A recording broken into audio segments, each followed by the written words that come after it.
Hi guys. We're going to start our series of videos on all the projects we're going to do in ceramics this semester. The first project we're going to be working on is our pinch pot bowls. Now what I'm going to attempt to do is introduce tools that you'll need per project for in-house as well as in your house. When you come into the classroom, generally you get clay off of a block of clay. This is a 25-pound block of bruiser. It's very similar to the Ranger clay that you took home with you. You can use whichever clay body that you took home. If you want a bowl that's going to be white, make a white bowl. Use the Laverne clay, the lighter colored clay you took home. If you want something that's going to be an iron-bearing clay or a darker color, use the Ranger that you have at the house. But what I want to show you is when you are in the studio and you are allowed to use tools and grab stuff yourself, this is how the block of clay is going to look for you. What I want you to do is take a pair of scissors that are located under the radio, cut off the zip tie, throw it in a garbage can. Open up the clay. Now, in-house, when you're in the studio here, you would use a tool like this that's called a wire cutter. It was on your test, you should know all of this. This is a wire cutter, and I can use this to cut the clay. That's in-house. But if you're at home, you can use any thin wire, something that works really well, dental floss. So I'm gonna cut a chunk of dental floss off here, and I'm gonna use that to cut my clay. At home, you have a slab already where it was cut, and you're gonna need about 1.5 pounds of clay. In the studio, we have a set of scales behind me, and we'll weigh things out. So let's grab those.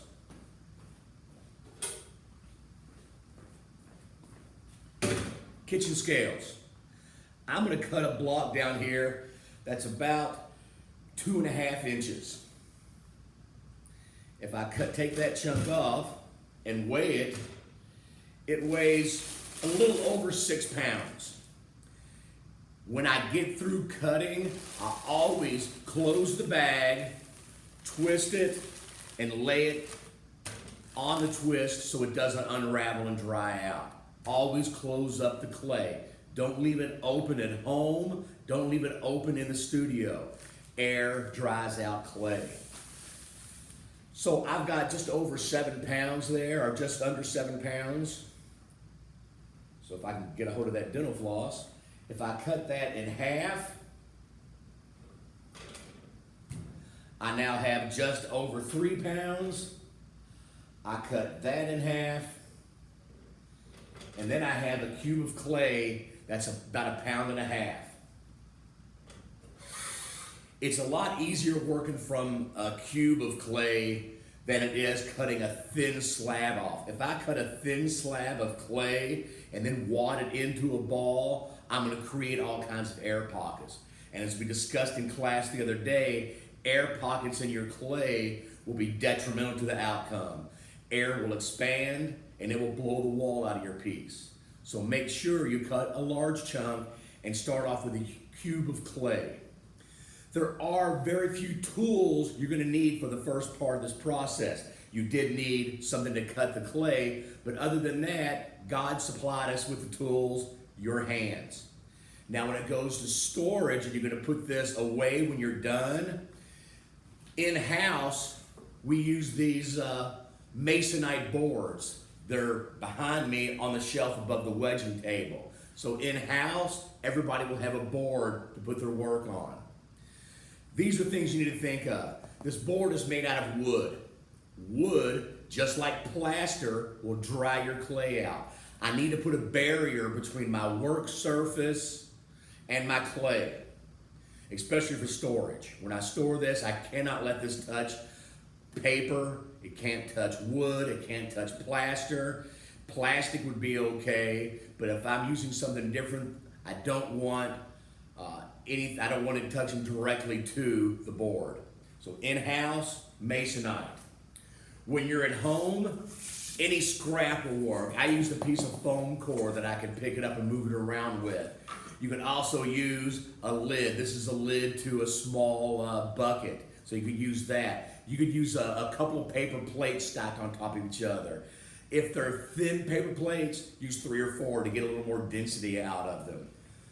And when we wrap up, we'll show you how to do that. So we're starting now with a cube of clay, and I need to convert this into a ball. So keeping my hand cupped, both hands cupped, I'm going to throw this into this hand, throw it back into that hand quickly, and I'm going to turn this into a ball of clay. It should look like this.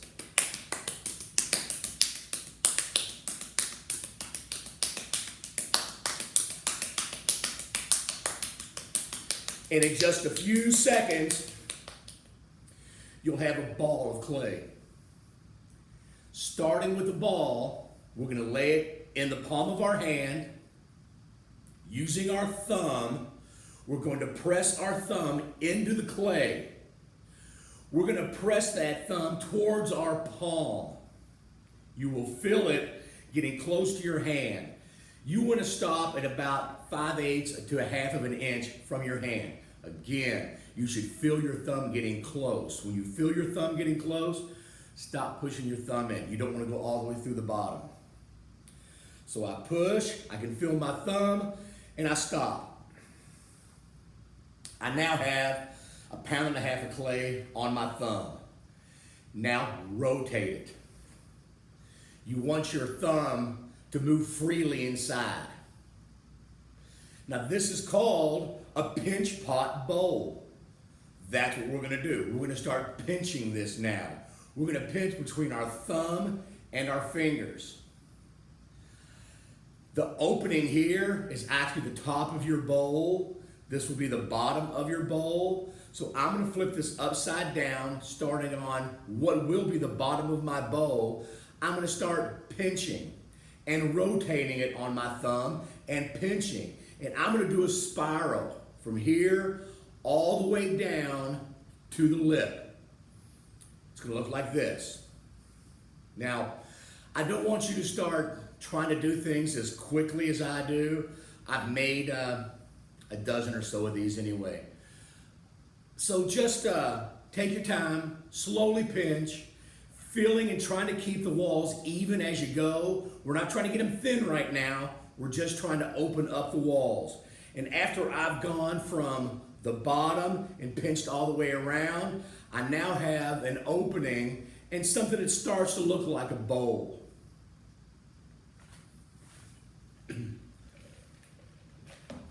Sorry, gotta clear my throat every now and then. You're gonna continue with this process and thin your bowl out. We talked about clays being plastic and leather hard. This clay is plastic. It's fresh out of the bag. It's soft. I can only take this clay so far before the walls get too thin to be able to support themselves. If you find that you're pinching and the walls want to collapse on themselves, stop. Turn it upside down on your storage container and let it sit like that for a little bit in the air. Not overnight, not for hours, but for 15, 20 minutes. And that will firm it up a little bit. Then you can go back in and start working again. It's going to be difficult for you to try to make an entire bowl in one sitting. That's not the way we do it. So don't get in a rush. Take your time. You have the stuff at home to work on. If you're in the studio and you get to a point where I can't take this bowl any further, you're welcome to make a third bowl. So think about that. If at this point my walls are so tall that I cannot get my hand in and pinch, I'm still going to pinch, but this time I'm going to pinch with the palm of my hand and my fingertips. I'm going to press into the palm of my hand and rotate. And I'm going to do that until I can get my fingers inside and actually pinch the walls. Once I did from here to the bottom, here up, I can reach. So I'm back in with my thumb and fingers pinching the bowl. Again, I'm keeping my hand cupped to support it. I do not want to set this on the ground. I do not want a flat bottom. I want a round bottom bowl. Why? Why do I like them that way? Because I enjoy eating.